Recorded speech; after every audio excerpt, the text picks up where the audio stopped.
Assalamualaikum warahmatullahi wabarakatuh. Selamat berjumpa lagi Tribuners semuanya dalam acara Kabar Cerdik Pandai tribunpadang.com. Baiklah, untuk menghormati protokol kesehatan, tadi kita pakai masker ya, Prof. Sekarang kita buka. Baik Tribuners, kali ini kita akan berbincang dengan narasumber yaitu Profesor Dr. Israel Baird,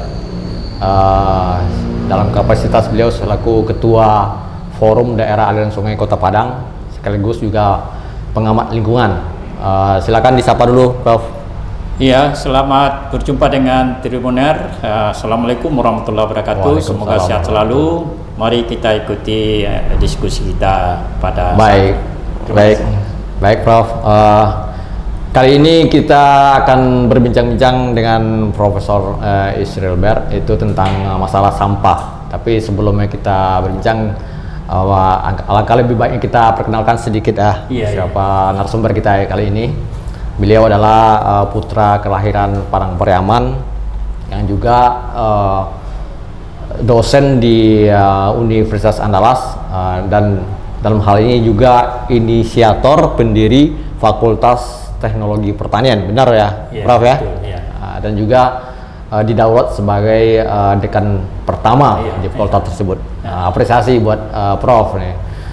Dan juga sepanjang karirnya beliau mengabdi dalam ilmu akademiknya hingga meraih gelar tertinggi di akademik sebagai guru besar. Perlu saya bacakan juga nih pidato pengukuhannya, yaitu berjudul Rekayasa Biofisik Daerah Aliran Sungai untuk Mitigasi Banjir, Longsor, dan Kekeringan guna Kelestarian Sumber Daya Air Berkelanjutan. Begitulah, dan banyak lagi karya beliau yang lain. Ya, Prof ya? Iya. Baiklah Tribuners, langsung saja kita ngobrol. Ini walaupun beliau guru besar, jadi kita ajak rileks saja lah. Jangan terlalu berat, yang kita bahas berat, jadi nanti tambah Tribuners tambah ini juga nggak terbantu malah. Prof, kita langsung aja membedah masalah sampah di Kota Padang. Khususnya itu di kawasan Pantai Padang itu kemarin menjadi tempat bermuaranya sampah yang bertebaran. Jadi itu membuat pandangan mata kita agak terganggu, Prof. Prof bisa sedikit ulas ini apa sih penyebabnya nih sampah ini tiba-tiba banjir di muara Pantai Padang ini? Silakan, Prof. Iya, terima kasih ya, Bung Emil. Kalau kita bicara soal sampah, terutama di kota-kota dan apalagi di Kota Padang ini, banyak diskusi, banyak pemberitaan, sampah bertebar di mana-mana. Hari ini kita bicara soal sampah yang terdampar di pantai Kota Padang. Nah, ini adalah persoalan yang klasik ya, yang selalu ada tahun demi tahun. Karena apa? Karena kebiasaan kita membuang sampah itu belum terbiasa melakukan pembuangan sampah pada tempat-tempatnya, dan kita sering biasa ya membuang sampah itu di selokan, di drainase, bahkan di sungai. Nah, soal sampah di pinggir pantai itu bukan orang melemparkan atau membuang sampah ke pantai, tapi ada juga yang membuang sampah ke pantai.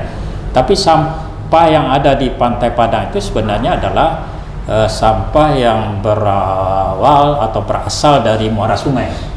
Nah, muara sungai itu kenapa dari muara sungai? Karena sungai-sungai yang ada di Kota Padang ini ada 6 sungai besar ya, itu melalui pemukiman padat, Bung Emil.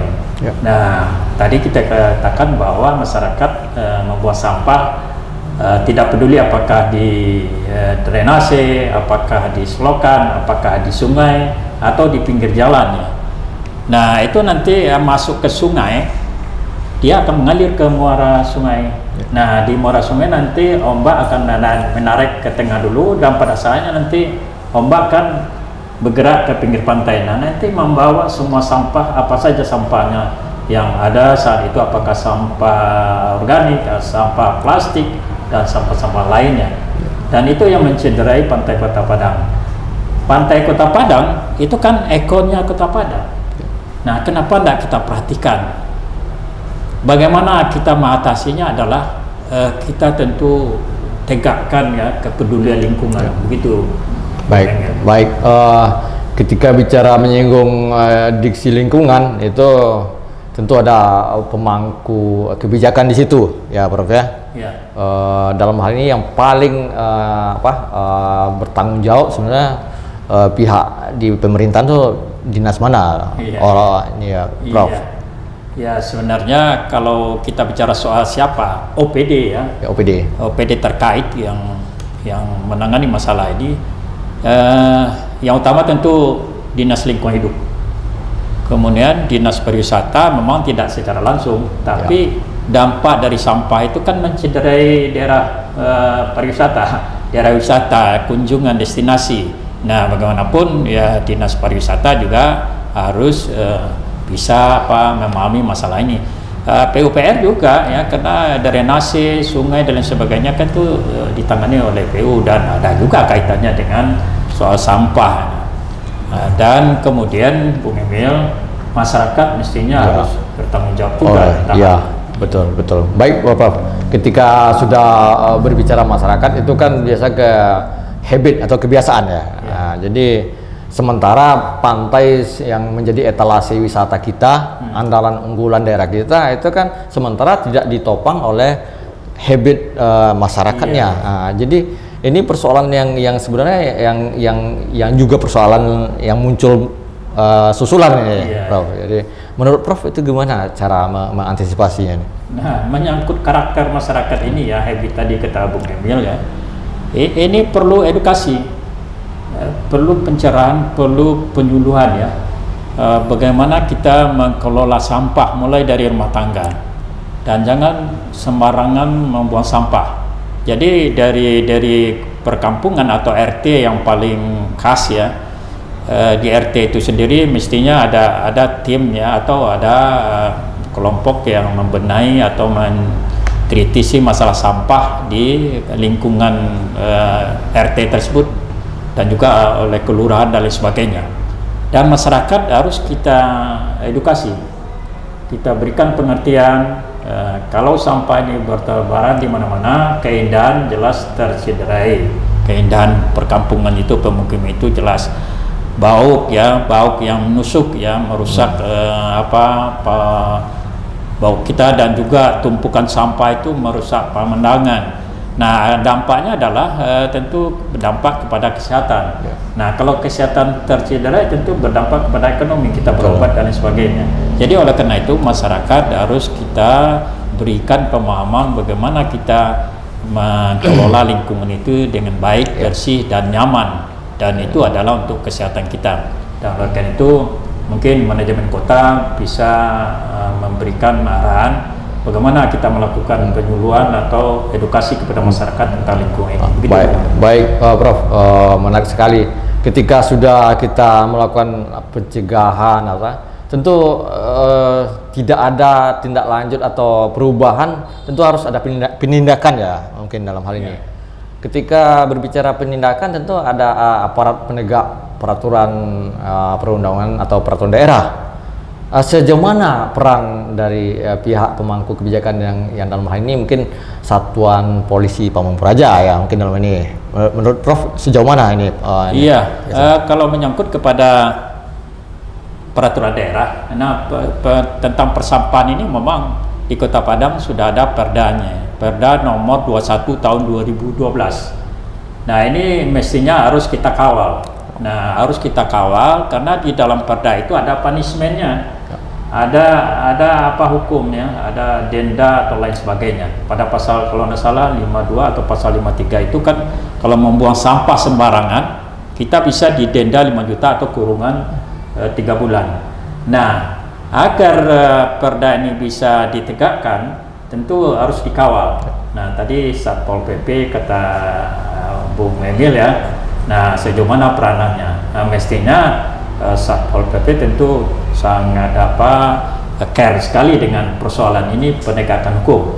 Karena kalau tidak, tentu masalah sampah akan berkepanjangan di Kota Padang. Baik. Jadi kita imbau ya Satpol PP, kekuatan hukumnya sudah ada, yaitu Perda nomor 21 tahun 2012. Jadi Satpol PP harus ya komit dengan peraturan daerah ini agar Kota Padang betul-betul bersih.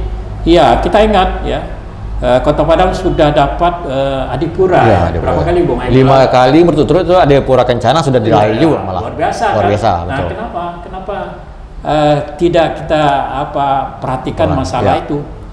Dan kalau kita lihat di depannya kantor PSDA atau di depan kantor DPRD Sumatera Barat itu ada tugu Adipura ya, Bung Emil. Tapi ironisnya ketika hujan kok banjir di bawahnya. Betul. Nah ini kan paradoks sekali ya. Betul. Ketika hujan ada tergenang Adipura itu.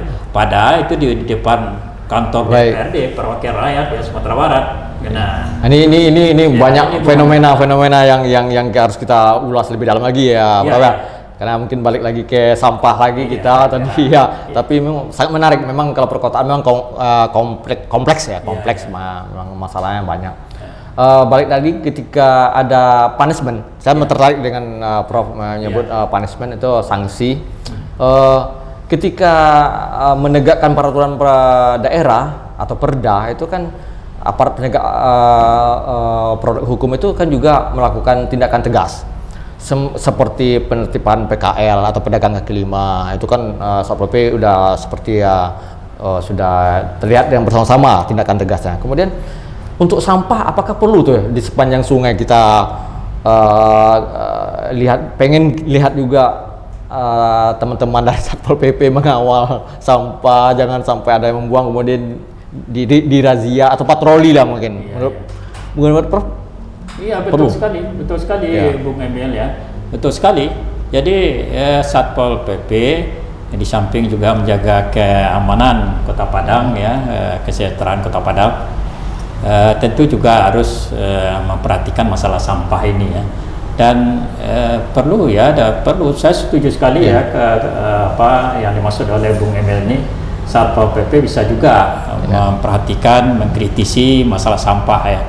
Dan jangan dibiarkan terjadi sampah dibuang di mana saja. Apalagi kalau kelihatan oleh Bapak Ibu Satpol PP enggak kita larang kita tagahkan, jangan. Ini nanti mencederai lingkungan kita. Dan akhirnya berujung kepada banjir nanti. Kota Padang tetap banjir nih. Saya larikan juga ke banjir nih Bung Emil, karena kan saya Porumdas Kota Padang.